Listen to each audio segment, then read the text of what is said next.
Pouca gente sabe, mas o México já foi uma monarquia. Não apenas uma vez, mas duas. 2 impérios, 2 histórias tristes, 2 sonhos desfeitos. Entre ambições europeias, guerras internas e a incessante busca por identidade, um projeto imperial nasceu e pereceu no coração da América.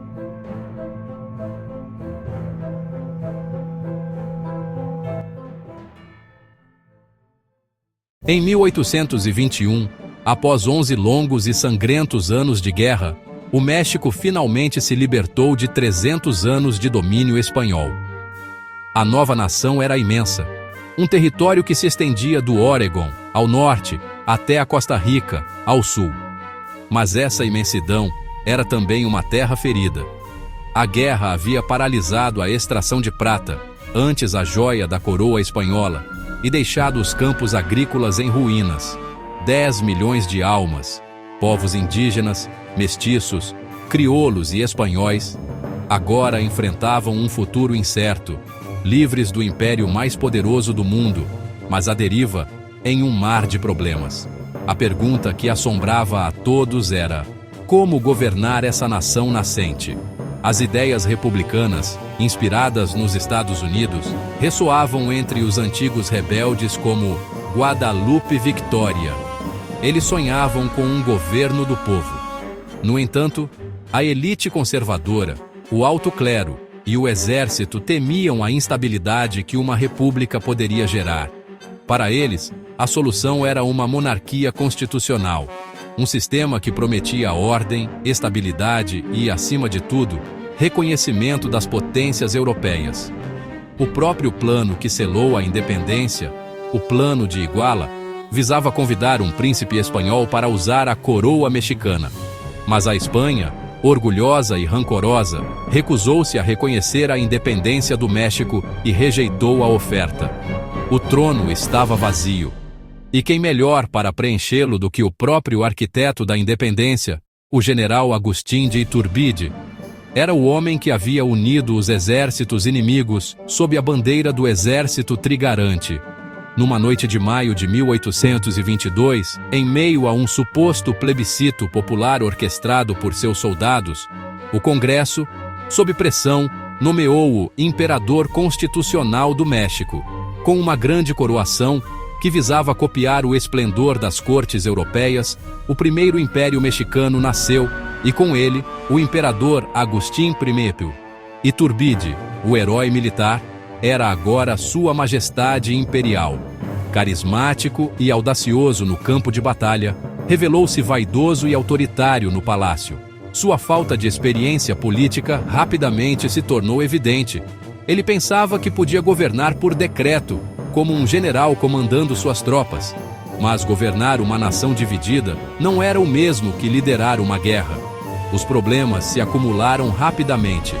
O tesouro imperial estava completamente vazio, sem fundos para pagar o exército ou os funcionários. Iturbide recorreu a medidas desesperadas, empréstimos forçados e a impressão de papel-moeda sem valor, provocando inflação e descontentamento geral. Politicamente, seu maior erro foi colidir diretamente com o Congresso, que ele considerava um obstáculo aos seus desejos. Em outubro de 1822, em um ato de autoritarismo, ele dissolveu o Congresso e prendeu seus oponentes. Foi a gota d'água que fez o copo transbordar. Aquele que unira o México pela independência, agora o dividia como imperador. A resposta foi rápida. Antigos aliados, como o jovem e ambicioso Antônio Lopes de Santa Anna, rebelaram-se. Com o plano de Casamata, eles exigiram a restauração do Congresso e declararam o imperador inimigo da nação. O exército, principal fonte de poder de Iturbide, o abandonou. Isolado e sem apoio, em março de 1823, menos de um ano após sua coroação, Agustín I abdicou e partiu para o exílio na Europa. No entanto, ao ouvir rumores de invasão espanhola, ele decidiu retornar em 1824 para oferecer seus serviços à pátria. Ele ignorava que o novo governo republicano o havia declarado traidor e ordenado sua morte. Assim que desembarcou, foi preso e, sem julgamento formal, executado por um pelotão de fuzilamento.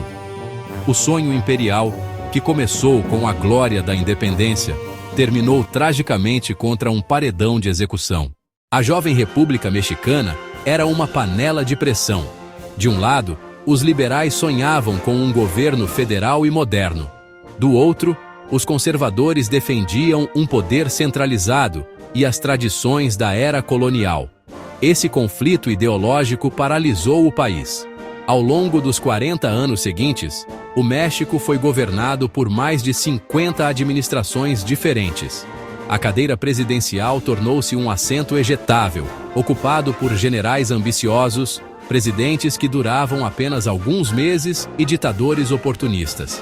Figuras como Antônio Lopes de Santa Anna encarnaram essa era de caos, ocupando a presidência 11 vezes em meio a golpes e contragolpes. Essa instabilidade constante transformou a política em uma guerra civil de baixa intensidade, onde cada mudança de governo era uma batalha, e não uma transição pacífica. O país sangrava por dentro, incapaz de construir instituições sólidas. E foi essa fraqueza que abriu a porta para a maior humilhação de sua história. A ferida mais profunda não viria de suas próprias desavenças, mas de seu vizinho do norte. A expansão implacável dos Estados Unidos, impulsionada pela doutrina do Destino Manifesto, encontrou um alvo fácil no México. A anexação do Texas foi a faísca que acendeu a Guerra Mexicano-Americana. O conflito foi devastador. O exército americano entrou na Cidade do México, hasteando sua bandeira no coração da nação. Pelo Tratado de Guadalupe Hidalgo, o México foi forçado a ceder mais da metade de seu território. As terras que hoje são Califórnia, Nevada, Utah, Arizona e Novo México. Uma nação que nasceu com a ambição de ser um império continental viu-se subitamente mutilada. O sentimento era de luto nacional. O país estava exausto, humilhado e profundamente dividido. A República, com suas promessas de progresso, parecia ter falhado. Nesse vácuo de poder e falta de esperança, uma velha ideia começou a ganhar força. Talvez a solução não estivesse em uma república, mas em um retorno à ordem de um império. Em 1864, o México se tornou um império novamente. O arquiduque austríaco Maximiliano de Habsburgo aceitou a coroa oferecida pelos conservadores mexicanos e apoiada pelo imperador francês Napoleão III. Ao seu lado, a jovem e culta princesa belga Carlota. Um casal europeu chegando triunfalmente à Cidade do México, recebido com festas, discursos e esperanças.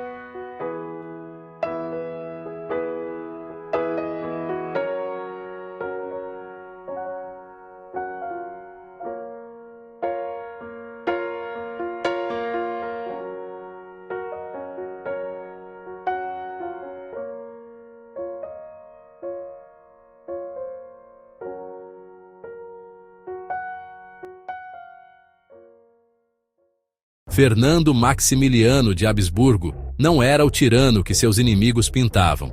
Pelo contrário, era um homem com ideais liberais, um sonhador entusiasmado com o progresso. Ao chegar, surpreendeu os conservadores que o apoiavam. Em vez de reverter as reformas liberais, ele as aprofundou. Aboliu os castigos corporais, restringiu o trabalho infantil e cancelou as dívidas dos camponeses. Ele imaginava um México moderno, com educação e direitos trabalhistas. Mas suas boas intenções colidiram com uma realidade brutal. Para a maioria, ele era um invasor. A legitimidade não vinha dos decretos, mas da terra e do povo. E o povo tinha seu líder, Benito Juárez. De seu governo no exílio, Juárez orquestrou uma resistência implacável. Em cada serra e cada vila, a República renascia através de emboscadas e sabotagens, sangrando o exército francês. Com o fim da Guerra Civil Americana, os Estados Unidos começaram a apoiar abertamente Juárez com armas e recursos, declarando a aventura francesa inaceitável. A pressão era imensa. Sentindo o terreno ruir com a retirada das tropas francesas, Foi a imperatriz Carlota quem tomou a iniciativa. Mais pragmática que seu marido, ela embarcou em uma missão desesperada na Europa. Não era uma viagem diplomática, era um último apelo. Em Paris, ela confrontou um Napoleão III frio e inflexível. Em Roma, implorou ao Papa Pio IX, mas encontrou apenas palavras vazias. As portas do poder europeu se fecharam para ela. O império foi deixado à sua própria sorte. O peso do fracasso e o terror do isolamento eram demais. A paranoia a consumiu. Ainda na Europa, sua mente se quebrou. Carlota nunca mais voltaria ao México. Ela foi levada para a Bélgica, onde viveu 60 longos anos, reclusa em seu castelo, à sombra de seu antigo eu, presa em uma ilusão perpétua, conversando com fantasmas e assinando decretos para um império que existia apenas em sua mente quebrada. Ela era sempre, aos seus próprios olhos, a imperatriz do México. Em 1867, as tropas francesas deixaram o país. Maximiliano ficou sozinho. Ele poderia ter fugido, mas recusou. Ele foi capturado em Querétaro e condenado à morte. Na manhã de 19 de junho de 1867, ele enfrentou o pelotão de fuzilamento, de pé, com dignidade, e gritou: "Viva o México!" E então os tiros ecoaram. O que restou dos impérios? Um México republicano, mas carregado de memórias e cicatrizes. Tentou importar um modelo europeu, usar uma coroa estrangeira, mas acabou descobrindo que sua identidade deveria vir de dentro. No imaginário coletivo, os impérios permaneceram como uma ferida e uma fascinação. De um lado, a lembrança da traição. Do outro, a imagem romântica de um príncipe que sonhava em ser mexicano. Era uma nação que tentava se vender como uma potência moderna, mas os habitantes não aderiram à ideia. O México tentou ser um império 2 vezes, 2 coroas, 2 fracassos, uma mesma busca, a identidade. A força de um povo não reside nas coroas, mas na sua capacidade de resistir ao tempo e à tragédia. E você, acha que o México teria sido diferente se tivesse permanecido uma monarquia? Se essa história te surpreendeu, clique no botão Gostei, inscreva-se no canal e compartilhe. Aqui a história nunca é apenas o passado. É o futuro que espera para ser contado.